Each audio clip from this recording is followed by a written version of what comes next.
Circuit breaker પર કરવામાં આવતા મિલીવોલ્ટ ડ્રોપ ટેસ્ટનું વર્ણન કરો.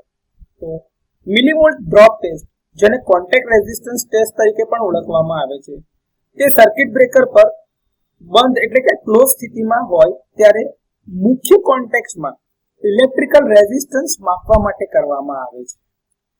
આ ટેસ્ટ એટલે કે પરીક્ષણ ખાતરી કરે છે કે બ્રેકરના કોન્ટેક્ટ સ્વસ્થ એટલે કે હેલ્ધી છે અને કોઈ પણ પ્રકારના નુકસાન થયા વિના કે વધુ પડતી ગરમી અથવા તો ઉર્જાના વ્યય સિવાય પણ રેટેડ કરંટનું સતત વહન કરવા માટે સક્ષમ છે.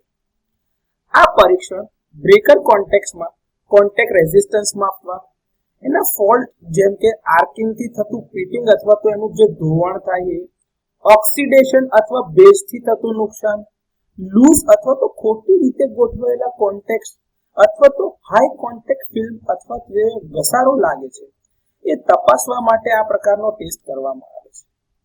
ઓછો રેઝિસ્ટન્સ જે છે એ સારી વાહકતા અને ઓછી ઉર્જાનો વ્યય સુનિશ્ચિત કરે છે, જ્યારે હાઈ રેઝિસ્ટન્સ જે છે એ ઢીલા કોન્ટેક્ટને સૂચવે છે.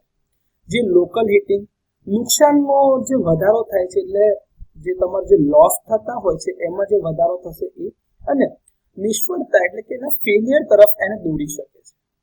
હવે સૌપ્રથમ ખાતરી કરો કે બ્રેકર તમારું ક્લોઝ પોઝિશન એટલે કે ઓન પોઝિશનમાં છે, બંધ છે.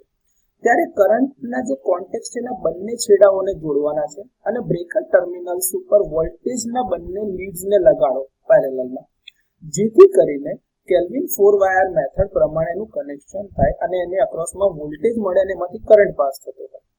હવે બ્રેકર દ્વારા જાણીતો સ્થિર ડીસી કરંટ દાખલ કરવામાં આવે છે. સામાન્ય રીતે 50 એમ્પિયર, 100 એમ્પિયર અથવા તો એનાથી વધુ એ બ્રેકરના રેટિંગના આધારે નક્કી થશે. માઇક્રો ઓહ્મ મીટર અથવા તો ડક્ટર ટેસ્ટર વડે કોન્ટેક્ટ ઉપર વોલ્ટેજ ડ્રોપ માપવામાં આવે છે, જે મિલીવોલ્ટ્સમાં હશે. તેથી મિલીવોલ્ટ ડ્રોપ ટેસ્ટ એ સર્કિટ બ્રેકર કોન્ટેક્ટના મિકેનિકલ અને ઇલેક્ટ્રિકલ સ્વાસ્થ્યની ખાતરી કરવા માટે ઉપયોગમાં લેવાતો એક મહત્વપૂર્ણ ડાયગ્નોસ્ટિક ટેસ્ટ છે. તેના દ્વારા ઘસારો, કાટ અથવા તો ખોટી ગોઠવણીનો જે પ્રારંભિક સંકેત હશે એ પૂરો પાડે છે.